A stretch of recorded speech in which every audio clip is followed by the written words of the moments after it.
Lu tahu apa yang paling nyakitin? Bukan rasa malas, tapi kenyataan bahwa hidup lu sebenarnya bisa berubah, tapi lu tetap milih buat diem. Dan kalau lu pernah ngerasa hidup lu stuck, gua janji, 10 detik ke depan bakal ngebuktiin kenapa semua itu terjadi. Dan kalau lu nonton video ini sampai habis, gua bakal kasih lu teknik 1 menit dari Jepang.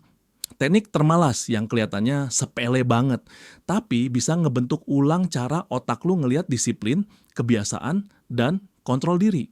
Teknik yang dipakai buat bangun mental Jepang, mental yang tenang, kuat, dan tegas sama diri sendiri. Bahkan kalau selama ini lu ngerasa lu tuh orang yang paling nggak bisa disiplin, teknik ini bakal bikin lu kaget, karena ia bekerja bukan ngelawan rasa malas, tapi ngelatih lu berdamai sama rasa malas itu sendiri. Lu pernah nggak sih bangun pagi niatnya mau produktif, terus buka HP sebentar, dan tahu-tahu udah lewat 2 jam, atau lu punya target gede tapi tiap hari cuman bilang, besok deh, dan akhirnya minggu berganti minggu, bulan berganti bulan, dan hidup lu tetap ada di tempat yang sama. Gua tahu rasanya. Dan kalau lu jujur, lu pun tahu itu bukan karena lu bodoh, tapi karena otak lu lebih dari sananya, emang nggak didesain buat disiplin. Ini kenyataan pahitnya. Otak lu benci perubahan. Otak lu cinta banget zona nyaman. Dan semakin lu maksa buat mulai hidup baru, semakin keras otak lu narik lu balik. Ke kasur, ke scroll TikTok, ke alasan-alasan yang udah lu hafal dari kecil. Yang lebih parah lagi, lu diajarin sejak kecil buat cari aman, buat nggak salah, buat nggak coba hal berani. Jadi pantas aja kalau sekarang ketika lu mau berubah, seluruh sistem di kepala lu otomatis ketakutan lu bukan gagal. Lu cuma dilatih salah seumur hidup. Dan disinilah teknik Jepang ini muncul. Teknik yang namanya sederhana, tapi efeknya brutal. Namanya Kaizen 1 menit teknik.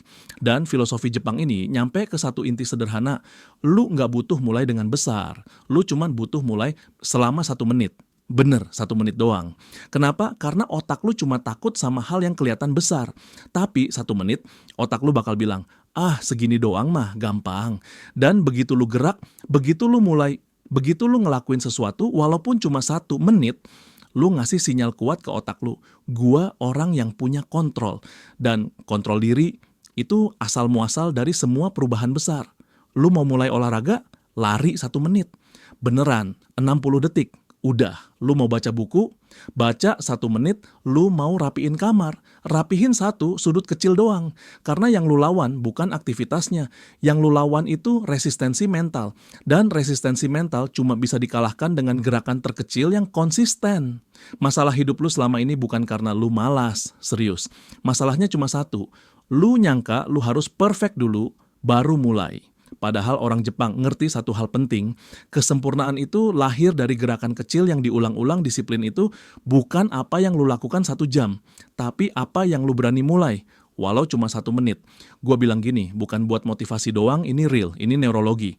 Dan kalau lu denger baik-baik, perubahan hidup itu nggak pernah dimulai dari lompatan besar. Selalu dari langkah kecil yang lu lakuin, walaupun lu nggak mood, nggak semangat, nggak pede, 1 menit setiap hari. Itu udah lebih dari cukup. Jadi kalau hidup lu sekarang kerasa berat, stuck, nggak kemana-mana, inilah momen lu buat tarik napas, buat mulai ulang. Buat bener-bener ngambil kontrol hidup lu sendiri, bukan besok, bukan nanti, bukan nunggu motivasi, tapi 1 menit setelah video ini selesai. Karena selama lu bisa mulai, walaupun cuma 1 menit, lu nggak akan pernah jadi orang yang kalah sama rasa malas lu sendiri.